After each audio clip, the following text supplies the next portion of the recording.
नमस्कार दोस्तों, ज्योतिष आशा के YouTube चैनल पे मैं एक बार फिर आपका बहुत बहुत स्वागत करता हूं।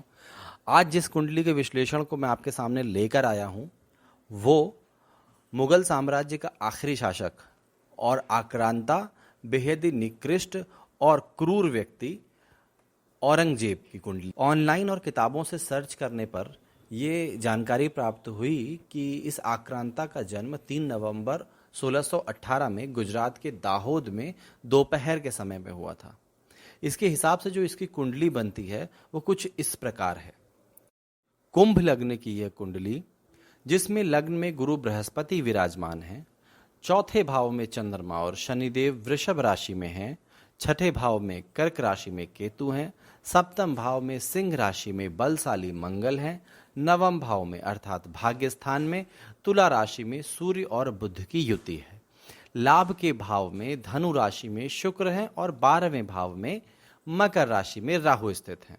आइए ज्योतिष के अनुसार इस स्थिति को समझने की कोशिश करते हैं।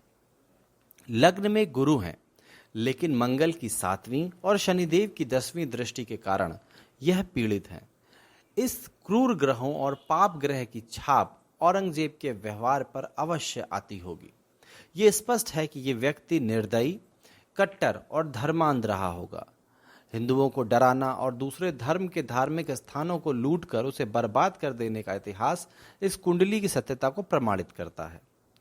उच्च स्थिति में चतुर्थ भाव में बैठा चंद्रमा औरंगजेब की मानसिक क्षमता और धैर्य को दिखाता है, लेकिन यहाँ शनि देव के साथ चंद्रमा की युति के कारण अपनी क्षमता का उपयोग खुद के स्वार्थ के लिए होना तय है।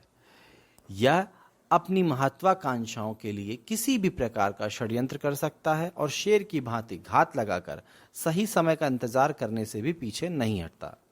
ये कुंडली देखने से साफ हो रहा है कि लग्न को छोड़कर बाकी सब ग्रह नीच के हैं और लग्न को भी पाप ग्रहों की दृष्टि ने दूषित किया हुआ है। ज्योतिष में इसे दैत्य योग कहते हैं।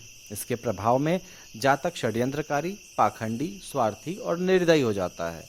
वह स्वयं को ही सबसे ज्यादा समझदार समझ लेता है और शक्ति मिलने पर दमन और शोषण करना अपनी शान समझता है। 10वें भाव में स्वामी मंगल 7वें घर में है, जबकि नवमांश कुंडली में ये अपनी ही राशि में बहुत मजबूत स्थिति में आ जाते हैं। ये परिस्थिति बताती है कि औरंगजेब बहुत ही लालची व्यक्ति रहा होगा और जैसे ही समय इसके अनुकूल आया होगा, अपने स्वार्थ के लिए यह आक्रामक और बेशर्मी की सारी सीमाएं लांघ गया होगा। शनि और मंगल ग्रह की दृष्टि के साथ गुरु बृहस्पति राहु के नक्षत्र में भी हैं। इस कारण से औरंगजेब बहुत अप्रत्याशित स्वभाव का व्यक्ति था, इस कारण से उसके प्रति वफादार लोगों की बहुत कमी रही। उसके आसपास कोई भी व्यक्ति ऐसा नहीं था जिस पर वो पूरी तरह से विश्वास कर सके या सामने वाला व्यक्ति औरंगजेब पर विश्वास कर सके। इस कुंडली में सूर्य भी पीड़ित है, जिसका परिणाम कई राजनीतिक गलतियों के रूप में औरंगजेब के जीवन काल में दिखाई देता है। छठे भाव में केतु, जिसे शनि अपनी तीसरी दृष्टि से देख रहा है, इसका परिणाम यह हुआ कि औरंगजेब चारों ओर से दुश्मनों से घिरा रहा।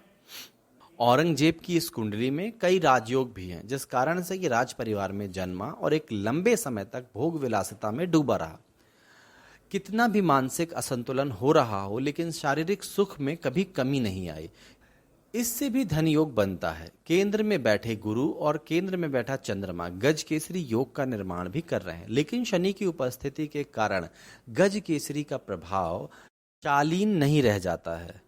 यहाँ पर देखा गया है कि गजकेसरी योग अगर कुपित हो या फिर पाप ग्रह या क्रूर ग्रह की दृष्टि हो तो व्यक्ति स्वार्थी हो जाता है, अपने लाभ के बारे में सोचता है, अपने लाभ की चीजों का निर्माण करता है या वो करता है जो उसे अच्छा लगता हो, वो नहीं जो समाज के लिए हो। मंगल के लग्न पर प्रभाव, शनि देव का लग्न पर प्रभाव और चतुर्थ भाव में उच्च का चंद्रमा के प्रभाव के कारण औरंगजेब बहुत तेज तर्रार, ऊर्जा से भरा हुआ चालाक व्यक्तित्व का व्यक्ति था। मंगल की लग्न पर दृष्टि इसके घमंडी होने और अहंकारी होने की गवाही दे रही है। राहु लग्न से 12वें भाव में और चंद्र कुंडली में यह 9वें भाव में बैठा है।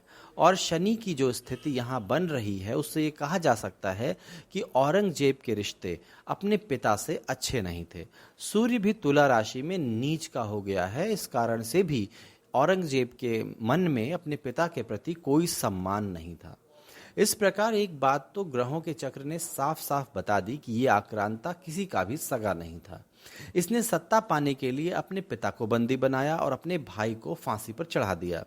इस तरह के छल कपट से इसने सत्ता पाई तो फिर धर्मांध होकर अपने काम किए, मंदिर तुड़वाए, जजिया लगाया और अपने धर्म को बढ़ाने के लिए जो भी अत्याचार हो सकते थे इसने किए।